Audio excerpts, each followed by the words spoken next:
कुछ नहीं होता, मेहनत ही पहचान होती है। तो प्यारे बच्चों, स्वागत है आप लोगों का हमारे यूट्यूब चैनल बिहार अड्डा 24/7 में। आज हम लोग एक ऐसे शख्स से मिलने वाले हैं जिनकी कहानी सुनकर आपके रोंगटे खड़े हो जाएंगे। ठीक है, बहुत कुछ सीखने को आपको मिलने वाला है। जब हम लोग किसी भी एग्जाम की तैयारी शुरू करते हैं, ठीक है, तो सबसे पहले जो हम फेस करते हैं वो होता है असफलता। ठीक है, और भी ऐसे तमाम चीजें, सामाजिक दबाव, असफलता, शादी कर लो, ठीक है, लोगों के ताने सुनते हैं, और ये सारी चीजें जो हैं बहुत लंबे समय तक चलती रहती है। लेकिन आज जिस व्यक्ति से हम लोग मिलने वाले हैं वो आपको बताएंगे कि 10 साल निरर्थक प्रयास करके उन्होंने अपने आप को मेहनत से साबित किया है, ना कि किसी भी लक से। ठीक है, तो आज हम लोग मिलेंगे रजनीकांत कुमार जी से, जिनका अभी हाल ही में बिहार सिविल कोर्ट में सिलेक्शन हुआ है। तो रजनीकांत जी, बहुत बहुत स्वागत है हमारा आपके यूट्यूब चैनल बिहार अड्डा 24/7 पर। Thank you sir. तो कैसे हैं? सबसे पहले तो मुझे थोड़ा सा हमारे स्टूडेंट्स को ये बताइए, आपका नाम, कहाँ से आप बिलोंग करते हैं, ठीक है, और आपकी थोड़ी सी जर्नी हम लोग अभी सुनना चाहेंगे, क्योंकि मेन तो वही है। सर मेरा नाम रजनीकांत कुमार है। मैं बिहार के बेगूसराय जिले का रहने वाला हूँ।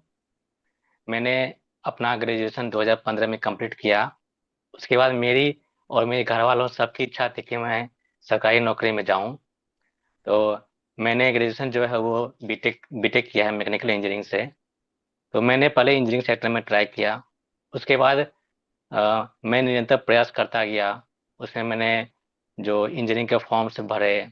उसके बाद फिर जो है मैंने बाकी जो स्टेट गवर्नमेंट के एग्जाम थे या फिर सेंट्रल गवर्नमेंट के जो भी एग्जाम हुआ करते थे, एसएससी, रेलवे, और भी जो बिहार गवर्नमेंट के एग्जाम होते थे, बीपीएससी, इस सब का मैं फॉर्म भरता गया, तैयारी करता गया। उसके इस दरमियान जो है मुझे मैंने काफ़ी जगह तैयारियां की। फिर अचानक से मुझे एक दिन चंदन सरकार जो कि मैथ्स पढ़ाते हैं बिहार डा पे, उनका एक वीडियो दिखा यूट्यूब पे।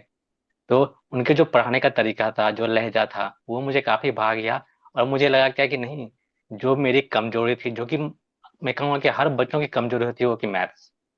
तो मुझे कहीं ना कहीं लगा क्या कि जो मेरी जो कमजोरी है, जो इतने सालों से जो मैं तैयारी कर रहा हूँ, कहीं ना कहीं मेरी कमजोरी दूर नहीं हो पा रही है।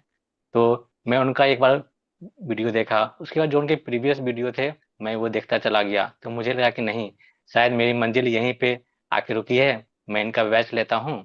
और फिर मैंने बिहार अड्डा का बैच लिया 2022 में।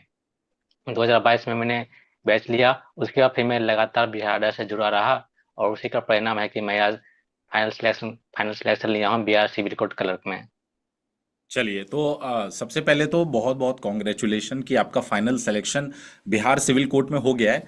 लेकिन 2015, अब मैं आपको थोड़ा सा एक चीज ये बार बार इसीलिए बोल रहा हूं कि 2015 में एक स्टूडेंट जो कि बीटेक पास आउट है। अब आप सोचिए कि रजनीकांत जी, जैसे मैंने भी बीटेक किया है, और जब आप सोसाइटी में बीटेक कर लेते हैं ना, तो एक बड़ा दबाव होता है हमारे पास कि जल्दी से हमें एक अच्छी नौकरी मिल जाए, क्योंकि बीटेक आप बहुत सारा पैसा लगा के बीटेक करते हैं।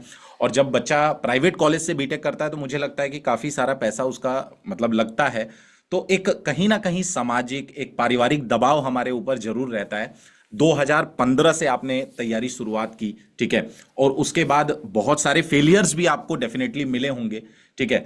तो मैं आपसे एक सवाल ये पूछना चाहता हूं कि 2015 से लेकर 2025 तक जो 10 साल आपने प्रयास किया, इसके बीच में ऐसे कौन कौन से फेलियर्स थे, एक या दो हम लोग डिस्कस करेंगे, जिन्होंने आपको एकदम तोड़ के रख दिया कि नहीं यार, अब मुझे लगता है कि यार मुझे छोड़ देना चाहिए, या ऐसा कभी ख्याल आपके मन में आया हो? सर देखिए, जैसा कि आपने बताया कि मतलब कि जब आप बीटेक कर लेते हो, वो भी सिम अगर आपने सिंपल ग्रेजुएशन किया होता है तो उतनी दिक्कत नहीं होती है, जैसे आपने बीए कर लिया, बीएससी कर लिया। लेकिन जब बिल्कुल। आप बीटेक करते हो तो कहीं ना कहीं आपके ऊपर बहुत सारे पैसे खर्च किए जाते हैं, स्पेशली जब आप प्राइवेट कॉलेज से करते हो। उसके बाद घर वालों की एक्सपेक्टेशन होती है, गांव समाज के जो लोग हैं आसपास के, उनका मानना होता है कि इंजीनियरिंग किया है, इंजीनियर बन गया है लड़का। तो कहीं ना कहीं उनका मानना होता है कि कुछ उसी फील्ड में अब आगे बढ़े। और जो है हर लोगों को लगता है कि अच्छे पैसे कमाए उस फील्ड में जा करके। तो लेकिन मुझे लगा क्या कि मतलब मेरा हमेशा से था कि मुझे गवर्नमेंट जॉब चाहिए। चाहे वो इंजीनियरिंग सेक्टर में हो या फिर किसी भी सेक्टर में हो। मेरा कोई फिक्स नहीं था कि मुझे इंजीनियरिंग सेक्टर में ही जॉब करना है।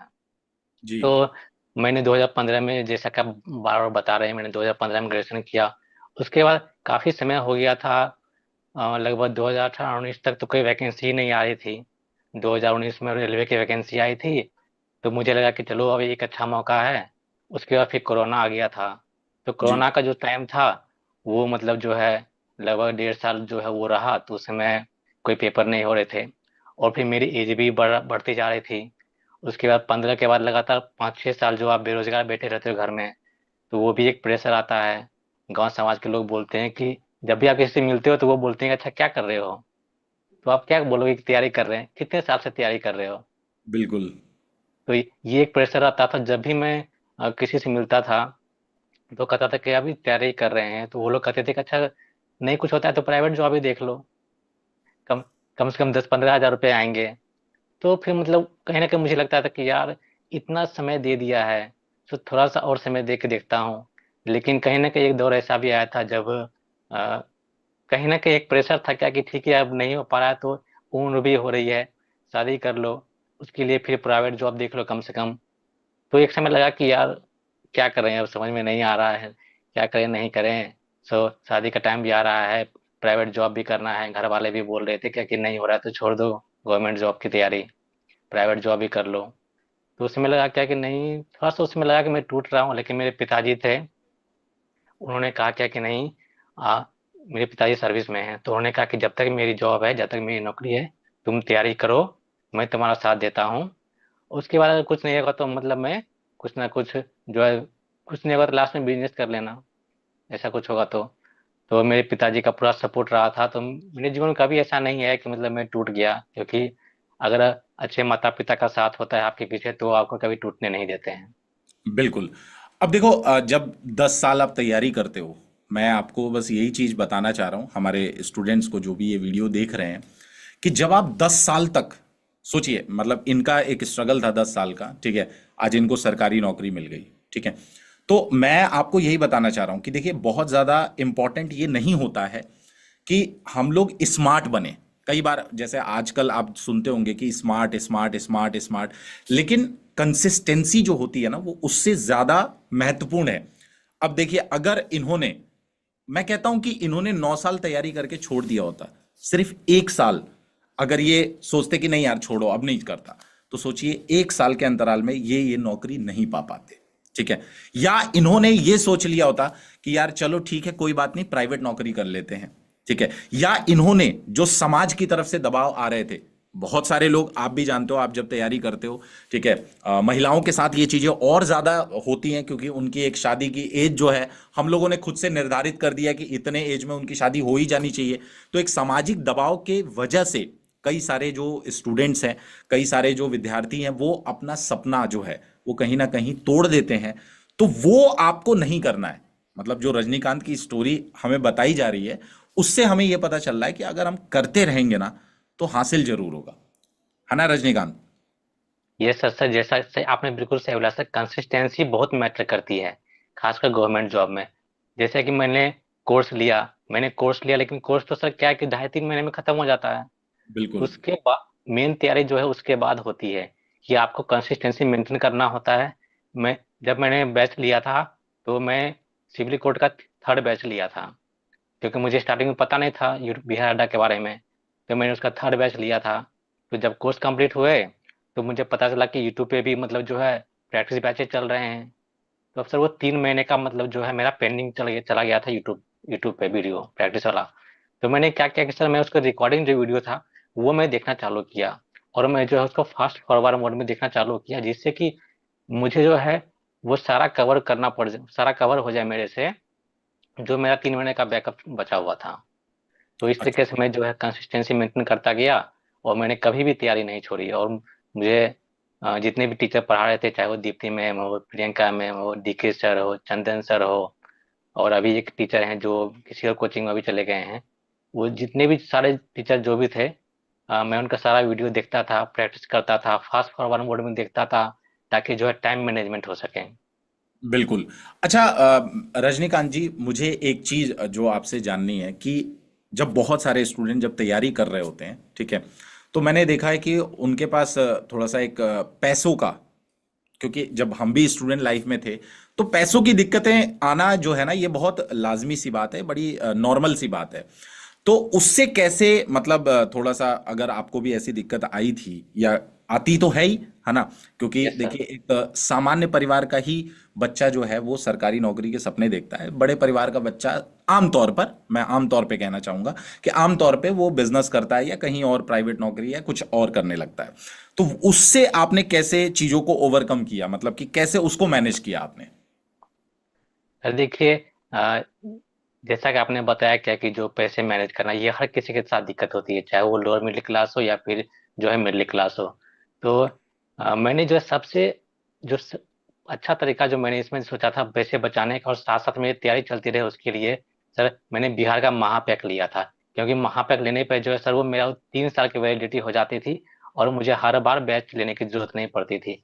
मैंने 2022 में बैच लिया था, उसके बाद वो कोर्स खत्म हुआ। उसके बाद 2023 में बिहार एसएससी इंटर लेवल की वैकेंसी आई थी।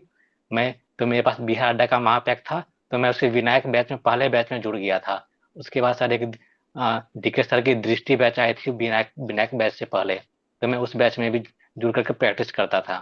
तो मेरा एक यही मकसद था कि मुझे प्रैक्टिस करते जाना है और पैसे मैनेज करना। सर देखिए हर फैमिली में प्रॉब्लम होती है, तो कहीं ना कहीं वो खुद से मैनेज करना होता है कि आपकी ज़रूरतें कितनी है, आप एक्स्ट्रा खर्चा ना करें, क्योंकि घर से सबको लिमिटेड पैसे ही मिलते हैं। अच्छा। अच्छा, रजनीकांत जी, अभी एक सवाल ये है कि जैसे बहुत सारे ऐसे स्टूडेंट हैं हमारे जिनकी शादी हो चुकी है, तो मैं ये पूछना चाहूंगा कि आपकी शादी हो गई है या अभी बाकी है? नहीं सर, मेरी शादी हो चुकी है। इसलिए मैं तो कहूँगा कि सर कहीं ना कहीं लक फैक्टर भी काम करता है जब आप मेहनत करते हो तो मेरी शादी को 1.5 साल हुए हैं और मेरी एक 2 महीने की बेटी है, 15 अगस्त को उसका जन्म हुआ था। अरे वाह, कॉन्ग्रेचुलेशन। अच्छा, मुझे थैंक ये यू। बताइए कि शादी के साथ साथ, क्योंकि देखिए जब आपका एक पूरा परिवार रहता है, ये उन बच्चों के लिए है जो मैरिड रहते हैं और वो टाइम मैनेज नहीं कर पाते हैं, क्योंकि टाइम मैनेजमेंट बहुत ज्यादा महत्वपूर्ण होता है जब आप तैयारी कर रहे होते हो। तो इसीलिए मैं एक एक चीज पर बात कर रहा हूं कि जैसे अभी हम लोगों ने पैसे पे बात की कि उसको कैसे मैनेज करते हैं, या जो बच्चे सक्सेस हो रहे हैं वो उसको कैसे मैनेज करके चल रहे थे। तो अब हम लोग थोड़ा सा मतलब ये जानना चाहते हैं रजनीकांत जी कि कैसे आप टाइम मैनेज करते थे, क्योंकि आपकी फैमिली खुद की भी एक पर्सनल फैमिली है, ठीक है, माँ बाप को भी समय देना है, अपनी पढ़ाई को समय देना है, तो वो टाइम मैनेजमेंट कैसे होता था? मतलब आप कैसे पूरे दिन को, मैं एक दिन की अगर बात करूंगा तो पूरे दिन को आप कैसे मैनेज करते थे, क्या टाइम टेबल होता था, वो चीज थोड़ा सा बताइए। सर देखिए, जब आप बैचलर रहते हैं तो आपके पास टाइम ही टाइम होता है, क्योंकि आपका परिवार उतना एक्सपेंड नहीं होता है। लेकिन जब आपकी शादी होती है तो आपके माता पिता की फैमिली के साथ साथ आपकी एक अपनी भी फैमिली बन जाती है। तो बिल्कुल। आपको वहां भी जाना होता है किसी फंक्शन में या फिर कोई जब काम आ गया तो वो टाइम भी मैनेज करना होता है। तो जैसे कि सर मैं सुबह उठता था 6 से 7 के आसपास, उसके बाद फिर अपना जो है फ्रेश होकर के नहा धो करके 8-9 बजे नाश्ता करता था। उसके बाद फिर मैं जो है फैमिली को टाइम देता था। उसके बाद 10 बजे से मैं तैयारी करना चालू कर देता था। उसके बाद फिर मैं अपना इंटरवल बांधा हुआ था कि 10 से 11 मुझे कोई सब्जेक्ट एक सब्जेक्ट पढ़ना है, फिर 11 से 12 मुझे एक सब्जेक्ट पढ़ना है। उसके बाद फिर आधे घंटे का गैप लेता था। उसके बाद फिर जो है 1 से 2 एक सब्जेक्ट, फिर 2 से 3 एक सब्जेक्ट, ऐसे ऐसे करके जो है मैं लगभग दिन में ज़्यादा, मैं झूठ नहीं बोलूँगा कि मैं 10-12 घंटे पढ़ता था। मैं जो है एक एवरेज स्टूडेंट था और मैं जो है बस 6 से 7 घंटे डेली पढ़ता था। इतना इनफ होता है एक्सट्रैक्शन के लिए। चलिए, मतलब देखिए यहाँ पे जो इन्होंने टाइम मैनेजमेंट का एक चीज बताया, जो हम लोग भी अक्सर बच्चों को, चाहे वो हमारा यूट्यूब सेशन हो चाहे पेड बैच हो, हम हमेशा एक बात कहते हैं कि आप ये मत करिए, जैसे ज्यादातर बच्चे, रजनीकांत जी आपने भी ये गलती शायद शुरू में की होगी कि एक दिन में एक सब्जेक्ट उठाया, बस उसको पढ़ लिया, छोड़ दिया। अब देखो इससे क्या होता है कि जैसे कई सारे ऐसे सब्जेक्ट होते हैं जिसको हम बड़ा आसान समझते हैं और बाद में वो हमें फंसा देते हैं एग्जाम में जाके, ठीक है। तो हर सब्जेक्ट को, रजनीकांत ने यही बताया कि वो हर सब्जेक्ट को डेली टाइम दे रहे हैं, थोड़ा कम थोड़ा ज्यादा वो चलेगा, लेकिन डेली कंसिस्टेंसी इसी को कहते हैं। ये नहीं कि एक दिन में आपने 24 घंटे पढ़ लिया और अगले फिर 24 दिन तक आपने किताब उठा के नहीं देखा। तो मेरे ख्याल से ये जो कॉम्बिनेशन है कि डेली हमें एक सब्जेक्ट ना पढ़ के उसको डेली का डेली सारे सब्जेक्ट्स को थोड़ा थोड़ा समय जो है देना चाहिए, क्या कहेंगे इस पे? ये सर, स्टार्टिंग में मैं भी जब प्रिपरेशन में आया था तो देखिए किसी को पता नहीं होता कि कैसे तैयारी करना है। ठीक है। तो जैसे जैसे आप फेलियर देखते हो, जैसे जैसे आपका टाइम बढ़ता है, आपको अंदाजा होता है कि अच्छा ये गलती मैंने पिछली बार की थी, वो मुझे अब नहीं करना है। तो जैसे मेरा कहीं ना कहीं जो है वो रीजनिंग पोर्शन का स्टार्टिंग से स्ट्रांग रहा था, तो मैं सोचता था कि यार रीजनिंग अभी छोड़ देता हूँ, जब एग्जाम की डेट आएगी तो उससे 2-4 दिन पहले या फिर 10 दिन पहले मैं रीजनिंग देखना चालू करूंगा और फिर मेरा हो जाएगा। लेकिन जब मैं एग्जाम में जाता था तो मुझे लगता था कि यार ये कैलेंडर का जो फॉर्मूला था ये मैं भूल रहा हूँ, रैंकिंग का जो फॉर्मूला था ये मैं भूल रहा हूँ। तो फिर नेक्स्ट टाइम मुझे एहसास हुआ कि नहीं, हर सब्जेक्ट को डेली टाइम देना है। अगर जो मेरा स्ट्रॉन्ग पॉइंट है उसे मैं आधे घंटे दूंगा, जो मेरा वीक पॉइंट है उसे मैं 1 घंटे दूंगा। तो इस बिल्कुल तरीके से हर सब्जेक्ट को डेली पढ़ना पढ़ना चाहिए। चाहे आप उसे 10 मिनट ही 15 मिनट ही क्यों ना दें, लेकिन उसे डेली टाइम दीजिए हर सब्जेक्ट को। बिल्कुल। अच्छा, मैं एक अब अगले सवाल की तरफ हम लोग थोड़ा सा बढ़ते हैं कि जब आप पहले तैयारी कर रहे थे, ठीक है, तो आपने बताया था अभी मेरी जब आपसे बात हो रही थी कि सर 2022 में लगभग मैं बिहार अड्डा में जुड़ा, ठीक है, हमारे चैनल जी। के माध्यम से आप आए यहाँ पे। तो जब आप आए यहाँ पे और उससे पहले जब आप अपने आप को कंपेयर करते हो तो क्या डिफरेंस आया जब आप बिहार अड्डा पे आ गए और यहाँ से आपने तैयारी की और उससे पहले जो तैयारी कर रहे थे? ये सर, मैं नाम नहीं लूंगा किसी इंस्टीट्यूट का, लेकिन उससे पहले भी मैंने एक इंस्टीट्यूट में तैयारी की थी। लेकिन मुझे वहाँ पे ये लगा क्या कि नहीं, जिस जो मतलब सिलेक्शन के लिए जो क्वालिटी चाहिए ना, वो क्वालिटी वहाँ पे नहीं थी। अच्छा। इसी कारण शायद मेरा कहीं ना कहीं जो है सिलेक्शन या फिर जो मेरे कॉन्सेप्ट थे वो क्लियर नहीं हो पा रहे थे। जब मैं बिहार अड्डा से जुड़ा तो स्पेशली ये लोग बिहार का जो पैटर्न था उस पैटर्न पे ये लोग पढ़ाते थे टीचर्स, कि अच्छा इस टाइप के क्वेश्चन पूछे जा रहे हैं, इस टाइप से क्वेश्चन आएगा। केवल जो है डिजिट्स ऑलमोस्ट चेंज होते थे, बाकी जो पैटर्न जो था शायद टीचर को बिहार अड्डा को पता था कि यही पैटर्न पे क्वेश्चंस आते हैं, और वो लोग फिर उसी का प्रैक्टिस करवाते थे, उसी का पढ़ाते थे।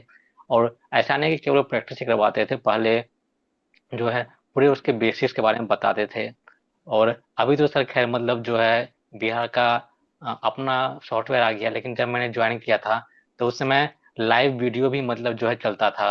टीचर टीचर हम लोगों को भी लाइव देखा करते थे हाँ जी, हाँ कि जी, हाँ बच्चा जी। बच्चा जो है सामने में बैठ करके पढ़ रहा है या फिर लेट के पढ़ रहा है। हाँ, हाँ। उसमें ये फीचर्स भी था। तो उस समय के एक तरह से वो ऑफलाइन जैसा क्लास की फीलिंग होती थी।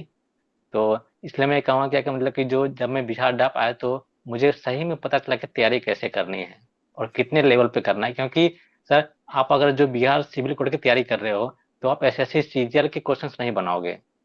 बिल्कुल, बिल्कुल, बिल्कुल। तो यही मैंने यहाँ पे आके जाना कि जित सिलेक्शन के लिए जो चाहिए उतना ही पढ़ाया जाता है और उसी में बच्चों का सिलेक्शन होता है। बिल्कुल। तो देखो, कहने का मतलब ये है कि जैसे बहुत सारे बच्चे मुझसे भी ये बार बार कहते रहते हैं, सर ये भी पढ़ा दीजिए, क्योंकि इंग्लिश मैं पढ़ाता हूँ या कंप्यूटर जब मैं पढ़ाता हूँ तो बहुत वास्ट सब्जेक्ट है, ठीक है, मतलब छोटा मोटा सब्जेक्ट नहीं है। लेकिन आपके एग्जाम में देखो, रजनीकांत ये बताना चाह रहे हैं कि आपके एग्जाम में जो आने वाला है बस उतना पढ़ना है, आपको उसमें पीएचडी करने की आवश्यकता नहीं है ना? ये बिल्कुल। बिल्कुल। तो रजनीकांत जी, ये तो था थोड़ा सा कि आपका कैसे स्ट्रगल था।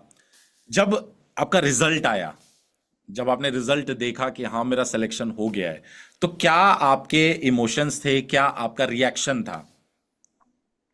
सर और सबसे जैसा पहले कि आपने किसको बताया? जैसा कि सबको पता है कि दिवाली के रात को ही जो है रिजल्ट अनाउंस हुआ था। तो जी। जैसे कल कल दिवाली है तो आज की रात को लगभग 11:55 के आसपास रिजल्ट आया था। तो मैंने अपना रिजल्ट देखा, मेरा नाम उसमें सिलेक्शन हुआ।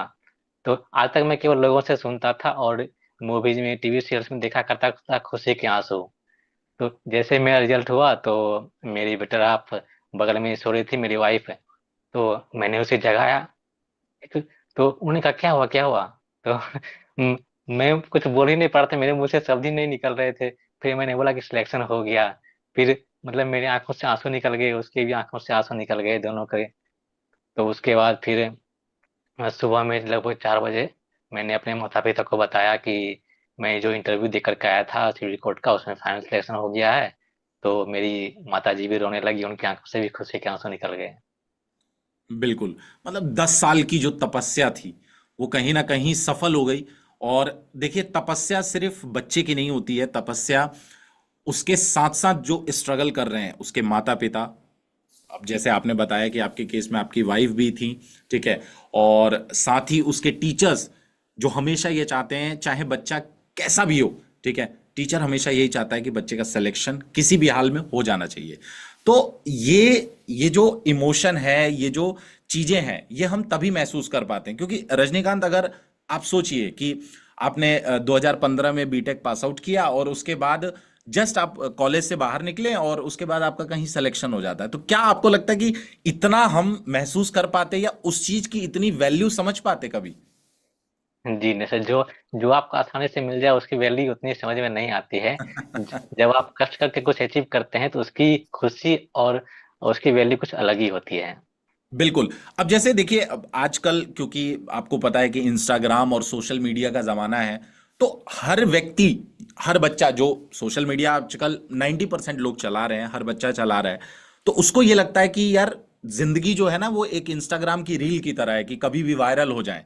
लेकिन आपको देखने को ये समझ में आ रहा होगा कि रजनीकांत ने क्योंकि 10 साल प्रयास किए, तब इनको जो नौकरी मिली है वो 60 साल तक के लिए मिली है। मतलब आगे इनका जो जीवन है वो और बेहतर होता जाएगा। ठीक है, तो मैं भी यही मैसेज करूंगा रजनीकांत के इस मोटिवेशन को देखते हुए कि आपका जो जीवन है ना वो इंस्टाग्राम की रील नहीं है। ठीक है, उसको, जीवन को सफल होने में अगर समय लग रहा है तो ये बहुत अच्छी बात है, क्योंकि जो सफलता देर से मिलती है वो जाती भी जल्दी नहीं है ना?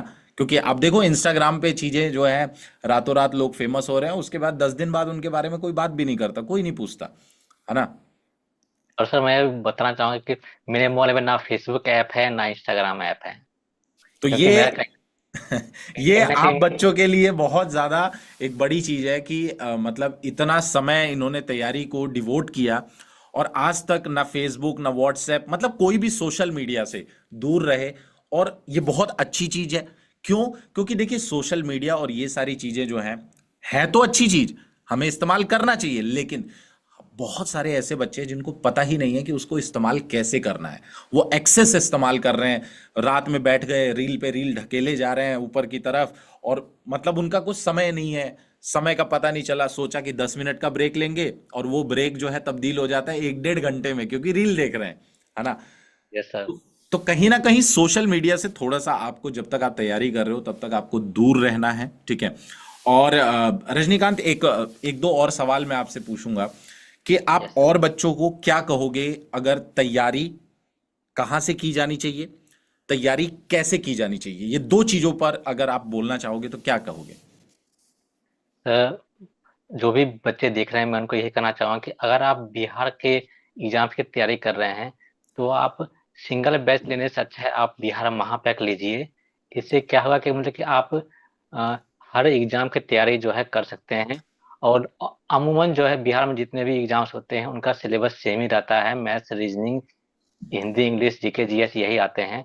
तो आप अगर एक बैच लेते हो बिहार डाका तो उसमें जितने भी एग्जाम्स आएंगे, अभी जैसे बिहार CGL 4 आया हुआ है, बिहार बीपीएससी AEDO आया हुआ है, प्रचारी का आया हुआ था, ऑफिस अटेंडेंट का आया हुआ था। मैंने ये सारे फॉर्म्स भरे हुए हैं क्योंकि ये रिजल्ट आने के पहले के थे। तो मैं इनके भी क्लासेस करता था बिहार अड्डा से। क्योंकि कहीं ना कहीं ये भी है क्या कि चलो ठीक है एक सिलेक्शन तो हो गया है, लेकिन अगर इससे अच्छी अपॉर्चुनिटी मिले, CGL 4 की वैकेंसी मिले, ASO पोस्ट मिले, AEDO में जो है ऑफिसर बनने का मौका मिले, तो क्यों ना मतलब उसमें जाया जाए। तो मैं अभी भी बिहार अड्डा के महापैक से ही तैयारी कर रहा हूँ और मैं लोगों को बोलूंगा कि आप भी महापैक लीजिए। इससे जो है आपके पैसे भी बचेंगे, आपको अलग अलग बैच नहीं लेना पड़ेगा। और सबसे अच्छी बात है कि लगभग ऑफर्स आते रहते हैं, 2 ईयर वैलिडिटी, 3 ईयर वैलिडिटी रहती है इसकी। तो टाइम मैनेजमेंट तो पैसे मेन जो है पैसे बचेंगे स्टूडेंट्स के। अच्छा, अच्छा, एक लास्ट सवाल मेरा रजनीकांत जी आपसे कि अभी जैसे आपका सिलेक्शन हो गया है, ठीक है, तो बहुत सारे ऐसे लोग होते हैं, बहुत सारे ऐसे स्टूडेंट होते हैं जो सिलेक्शन के बाद सोचते हैं कि ठीक है अब कुछ नहीं करना है।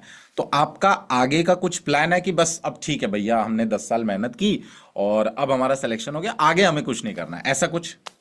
नहीं सर, मेरा मेरा ऐसा कुछ नहीं है। जैसा कि मैंने बताया, मैंने बीपीएससी AEDO और बिहार CGL 4 का जो है फॉर्म्स भरा हुआ है। तो मेरी कहीं ना कहीं जो है एक रुचि उसमें भी है कि मैं ASO पोस्ट लूं। और इसके पीछे भी मैं एक स्टोरी बताना चाहूंगा। बिल्कुल। मैं विनायक बैच में क्लास कर रहा था, चंदन सर की क्लास में लाइव क्लास। तो उसी टाइम पे जो है मुझे एग्जैक्ट नहीं याद है, मे बी होली या फरवरी के टाइम का था ये टाइम। तो बिहार CGL 3 का रिजल्ट आया था। उसमें एक लड़की जो है वो क्लास में मैसेज करती है, चंदन सर मेरा रिजल्ट हो गया। तो सर ने जो है वो बच्चे की जो प्रोफाइल की फोटो थी वो देख करके पहचाना, अच्छा आप वही हैं क्या? तो बच्चे ने रिप्लाई किया, हाँ सर हम वही हैं। तो सर ने कॉन्ग्रेचुलेशन कॉन्ग्रेचुलेशन लिखना चालू किया ऐप में, कमेंट्स में। तो कुछ बच्चे बोले कि सर आप उनको लाइव लाइव फोन कीजिए अभी और उनसे थोड़ा बात करवाइए। तो सर ने जो है उससे सामने में जो है लाइव क्लास में उससे बात करवाया बच्चों को। तो कहीं ना कहीं उसे वहां से मुझे लगा कि नहीं, मुझे भी जो है ये एएसओ का पोस्ट जो है CGL4 का चाहिए। और मैं वेट कर रहा था कि नहीं जो है इसके वैकेंसी जब आएगी तो मैं तैयारी उसी के लिए कंटिन्यू रख रहा हूँ। मुझे कहीं ना कहीं CGL4 या फिर AEDO, इन दोनों में से कोई ना कोई सिलेक्शन, कोई ना कोई पोस्ट के लिए मैं अभी भी तैयारी अपना जारी रखूंगा। चलिए, तो हम लोगों ने इतनी सारी बात की रजनीकांत से, उनके असफलता से शुरुआत हुई, ठीक है, और कितनी कंसिस्टेंसी उनके अंदर है ये आप देख सकते हो। 2015 में एक स्टूडेंट जो अच्छी ग्रेजुएशन जैसे हमारे सोसाइटी में आप देखोगे जिसने बीटेक किया है उसको एक अच्छा ग्रेजुएशन माना जाता है। मैं ये बिल्कुल भी नहीं कहना चाह रहा हूँ कि बीएससी या बीए जो है वो एक अच्छा ग्रेजुएशन नहीं है, लेकिन बीटेक क्योंकि 4 साल का होता है, समय ज़्यादा देते हैं, तो इसीलिए हमारी ऐसी एक एक्सपेक्टेशन हो जाती है कि यार हमें जल्द से जल्द नौकरी मिलनी चाहिए। लेकिन उसके बावजूद भी उन्होंने 10 साल नियमित रूप से तैयारी की, असफलता झेली, ठीक है, इकोनॉमिक कंडीशंस, सामाजिक प्रेशर, ठीक है, और बाकी घर के बहुत सारे प्रेशर्स होते हैं, ठीक है, वो सब कुछ झेलने के बाद भी आज हमारे साथ बैठे हुए हैं और आपके साथ अपनी सक्सेस स्टोरी को साझा कर रहे हैं। तो इससे देखिए सीख ये मिलती है कि चाहे हमारे लाइफ में कितने भी हर्डल्स हों, चाहे कितनी भी रुकावटें हों, लेकिन अगर आप रुक नहीं रहे हैं तो सफलता जरूर आपको मिलनी ही मिलनी है, वो तय हो जाता है।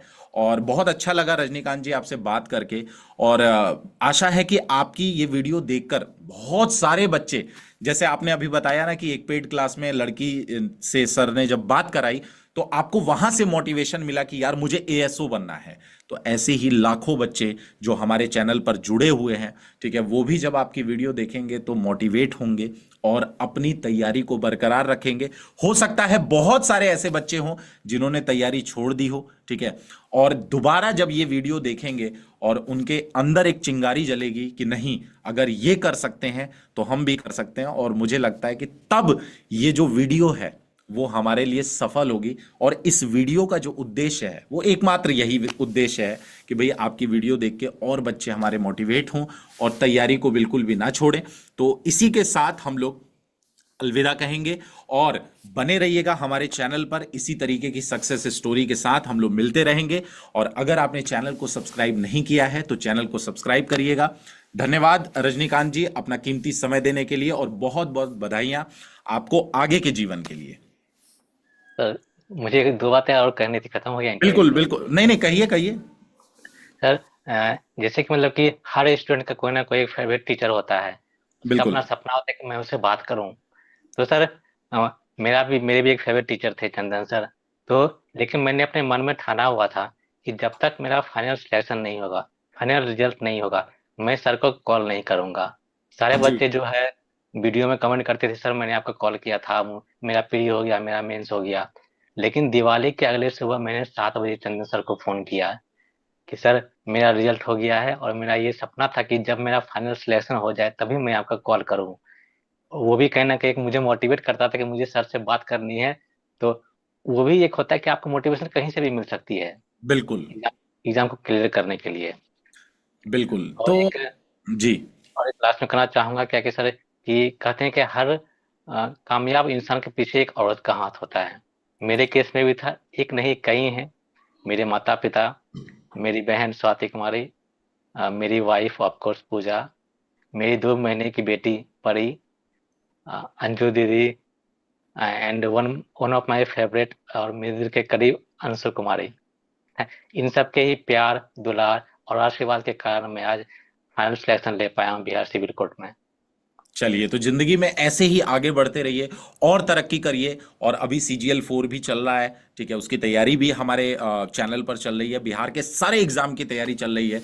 तो आप बने रहिएगा हमारे चैनल के साथ, ठीक है। और जिन बच्चों ने चैनल को सब्सक्राइब नहीं किया है चैनल को सब्सक्राइब कर लीजिएगा। बहुत अच्छा लगा रजनीकांत जी आपसे बात करके, ठीक है, और बहुत कुछ हमें भी सीखने को मिलता है इन्हीं बच्चों से कि 10 साल का परिश्रम जो है वो व्यर्थ नहीं जाता है अगर आप कंसिस्टेंट हैं तो इसी के साथ हम लोग अलविदा कहते हैं।